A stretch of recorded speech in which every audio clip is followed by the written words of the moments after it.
You're not bad at studying, you're just doing it backwards. Let me guess, you sit down to study fully motivated. You open the textbook, you grab a highlighter, and 3 hours later the book looks beautiful. But your brain feels dead. You feel tired, you feel busy, you feel like you worked. But if I asked you to explain what you studied, you'd panic.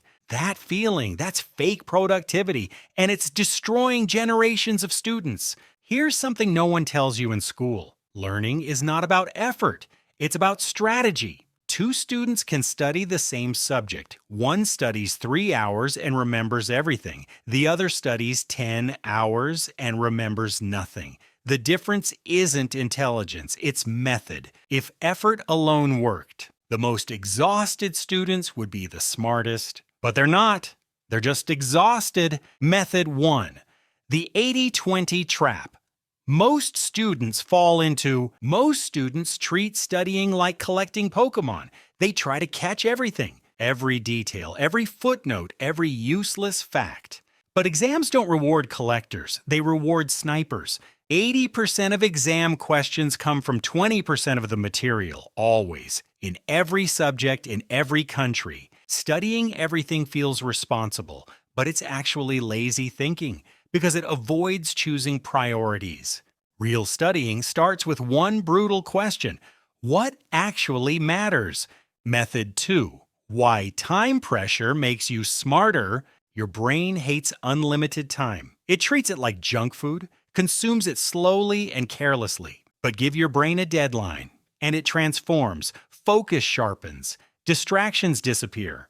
That's why 30-minute study sprints work, not because they're short, but because they're urgent. Urgency forces clarity, and clarity beats motivation every time. Method 3. Why smart people sound dumb.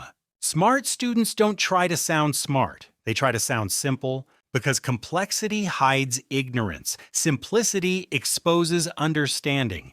If you can't explain a concept without jargon, you don't own it yet. You're just renting it from the textbook. Teaching is learning on hard mode, and that's why it works. Method 4. The most dangerous lie your brain tells you. Your brain's favorite lie is, I recognize this, so I know it. Recognition is passive, recall is active, and only active processes build memory. That's why rereading feels good and fails you on exams. Method 5. Why your brain needs rest to get stronger. Studying without sleep is like lifting weights without rest days. You're not training, you're breaking yourself. Sleep locks information into long-term memory. No sleep, no storage. And movement? It's not optional. It's biological fuel. Your brain is not designed to learn sitting still for hours. It's designed to move and think. Method 6. The method that hurts, and that's why it works. The brain dump feels uncomfortable, embarrassing, humiliating, which is exactly why it works. Pain creates memory. Comfort creates illusion. Every gap you discover becomes a memory anchor. Your brain remembers mistakes better than success. Use that. Method 7. Why multitasking makes you stupider. Let's kill a popular myth. Multitasking does not make you productive.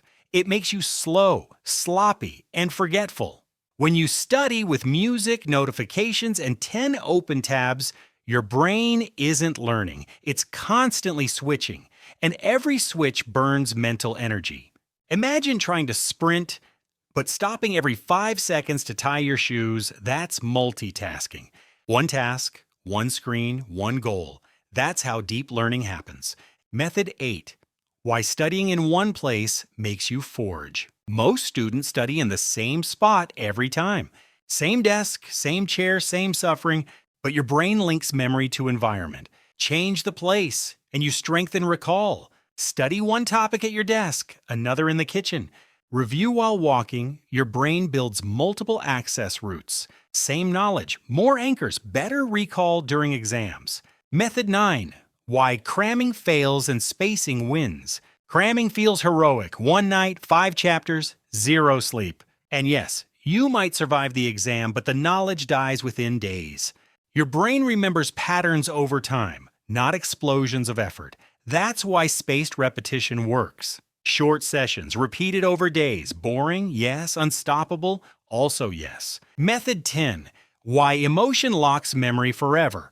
Here's a secret most textbooks ignore. Emotion is memory glue. You remember embarrassing moments, trauma, victory, but forget neutral facts. Why? Emotion marks importance. So add emotion to studying. Make ridiculous examples, exaggerate. Visualize absurd scenarios. Boring information fades. Emotionally charged information sticks. Method 10. Study like a machine. Study only what matters. Create urgency with time limits. Explain simply. Test yourself aggressively. Sleep and move. Dump your brain on paper. Kill multitasking. Change locations. Space repetition over time. Add emotion. This isn't motivation. This is mechanics. And mechanics always beat willpower. Method 11. Why taking notes can destroy learning. Here's a dirty secret. Most note-taking is useless. Sometimes it's worse than useless. When you write everything word for word, your brain switches to secretary mode. Hands work, mind sleeps. Good notes are not transcripts. They are decisions. What matters, what doesn't. If you can't summarize a page into 5 bullets, you didn't understand it. Method 12. The power of pre-learning confusion. Most students wait for explanations first. Big mistake. Before reading or watching a lecture, ask yourself, what do I already know? What don't I understand? This creates productive confusion. Your brain starts searching for answers in advance. Confused brains learn faster than passive ones, always. Method 13. Why teaching imaginary students works. You don't need real students to teach. An imaginary one is enough. Pretend you're explaining the topic on YouTube, out loud, with examples, no notes.